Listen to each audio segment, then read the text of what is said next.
Big Bone singer Lizzo hit the headlines this week in the most bizarre Me Too scandal yet when 3 of her dancers alleged that they'd been sexually harassed, forced to work until they soiled themselves, and fat-shamed. The sexual harassment allegedly involved eating a banana in an Amsterdam nightclub in a way that definitely contravened the venue's hygiene regulations, although it's just good to hear that Lizzo is getting some vitamins. I thought the only club she'd get into was a sandwich. She described the allegations as gut-wrenching, and we've got a picture of that wrench.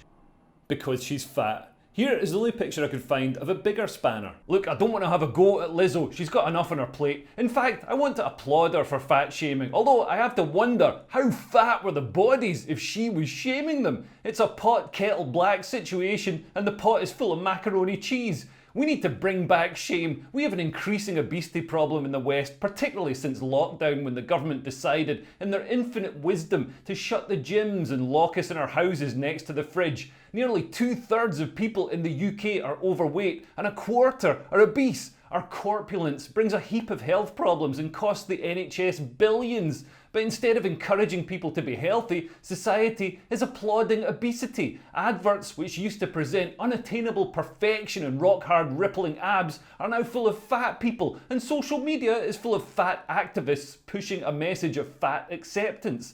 That's got to be a tough job, by the way, being a fat activist, because if you get too active, you might stop being so fat. We're told that you can be healthy at any size. This is nonsense. It might make us feel better, but it's not true. You can't identify as healthy. People need to know that obesity is unhealthy and we shouldn't sugarcoat the message, because then they'd eat that as well. People make excuses. Oh, I have an underactive thyroid. No love, you've got an overactive fridge door. Left-wing people say that poverty causes obesity and it's hard to eat healthily on a budget. I disagree. A can of chickpeas is always going to be cheaper than chips, and no matter what you eat, it's not going to cost more to eat a little bit less. While it's hard to dodge the adverts with companies like Ben & Jerry's pushing their sugary junk and Gary Lineker using his status as a trusted sports star to flog unhealthy snacks to kids, we need to have some personal responsibility. That's why it's great to hear reports that Lizzo is shaming her dancers, and hopefully they'll shame her back. Then next year she can embark on the Healthy BMI tour. Please don't accuse me of fat phobia, by the way. I'm only scared of them if they're in front of me in the queue at a buffet. If you've enjoyed this video, please piss off a fat positive friend by sharing it and subscribing. And if you want to support me making these videos, become a Patreon. From as little as £3 a month you can give me money, which will help me to pay for a gym membership to stop me getting fat, and you get access to special content and stuff like that. Okay, thanks for listening. I've been Leo Cares. Bye. Bye.